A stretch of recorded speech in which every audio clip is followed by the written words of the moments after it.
Well, hello everyone, and welcome to a not very exciting episode here on the MIgardener channel. I'm very upset, and I've actually filmed this probably 3 or 4 times, and I'm just gonna go with it. I don't even know what to say at this point. And this is not like me. I always usually come out here and I just say my mind. I just say it how it is.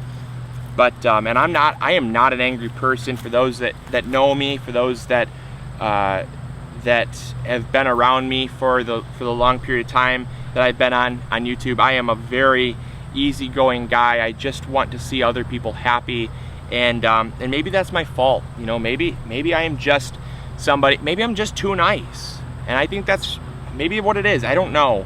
So what you see here is the remains of my beets. The beets that I was going to do a growing guide on for all of you. The beets that we were going to turn into baby food for Geneva. The beets that we were going to pickle and do a video on pickling. And the beets that we were ultimately going to do a harvest video, because we were trying for the first time a high intensity gardening method for beets. And they were looking fantastic. They were looking amazing. They were the largest beets we have ever gotten here in the MIgardener garden, and I was letting them specifically get to that size so that I can really have that wow factor, because I love showing you all what is possible in an organic garden. And this right here is the remains of someone's very selfish deed. This is the remains of one of the greediest people I will ever come to know, and I have maybe only met this person once or twice in my life. And I'm trying to contain my sheer anger for this person. I'm trying to also tell you what not to do when it comes to allowing people into your garden. So we had met this person maybe a year back at a Christmas party, and we were at the table talking about our garden and stuff, and we told him to come over sometime and check it out when it's growing. And we are friends. This is actually a friend of a friend that did this. It's more of an acquaintance, really. More of an acquaintance did this. A friend of a friend that shall remain nameless. But if you're watching, you know who you are. We give them lots of extra produce. They live just a couple doors over, and we give them lots of extra produce.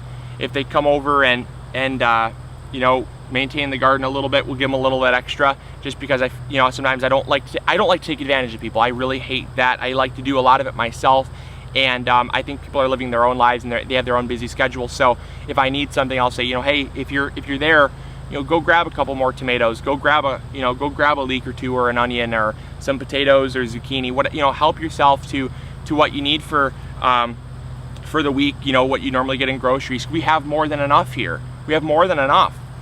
And so what I had done was I had given them essentially permission to come and harvest at times, and but they'd also, you know, being a friend, these people are our friends.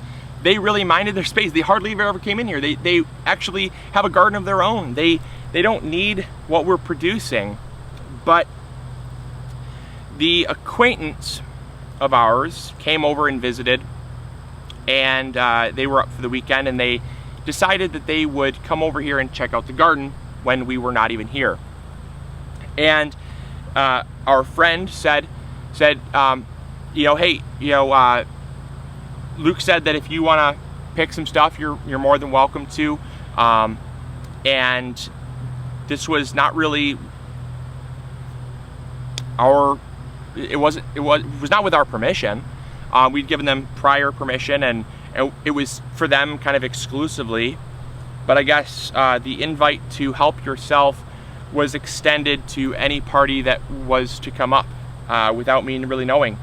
And so I had this whole bed of beets here, really looking nice. And they basically came in and took every last beet. Not our friends, but the acquaintance. And their reasoning was they thought we were not going to come up here and harvest. They thought that we were done for the year. and they thought that they could help themselves to everything. And I guess that's what leads me to believe that maybe I'm just a little bit too nice, because maybe I thought in my head that humans had a capability to realize when enough is enough. Maybe humans had an ability to realize when something isn't theirs, and that even if someone were to give them permission to come and harvest whatever they wanted, that it would not be exclusive rights to rape an entire garden. You know, and I have sympathy for animals. If a rabbit were to come in here and do this, which it has, half the beans we've planted have been completely sawed off. The other half we planted got sawed off again.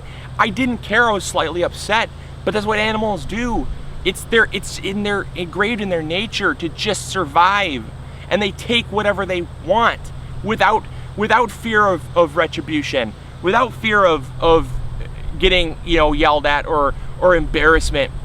And I never could have seen this from someone. Never could I have seen someone just waltzing into my garden and carelessly harvesting everything. I'm looking at a beet here that's no longer good. It's rotting. Look at how big this beet is. I mean, this is a Cylindra beet. Beautiful beet. Ones you can't get in the store. And I might be able to save some of it, but it's in this pile of rotting debris, as if they just ripped it up. Oh, and by the way, they didn't even bother to take the little ones. They didn't even bother to take these tiny ones. They didn't bother the fact that they ripped up the only bean plant that I had producing that still had beans in it. What kind of person does that? What kind of person comes in and acts like a freaking animal to someone else's garden? Who does that? And so what I have to say to anyone out there that has a garden that feels like they are too nice, grow a backbone, because people will walk all over you. I am so upset right now, and I have every right to be upset. They've gone and they've harvested some leeks. They left a leek just sitting right on the ground. Look at this zucchini. This isn't good anymore. It's got bugs in it. They left a zucchini sitting right on the ground because it was too large for them to keep. I don't know. I didn't set it there. They just came through and absolutely made a mockery of what I was doing. And these people, if you are watching, let me say it loud and clear from the very tallest mountaintop. You are not my friend. You are not someone that I want in my garden, and you are not someone that I want to know.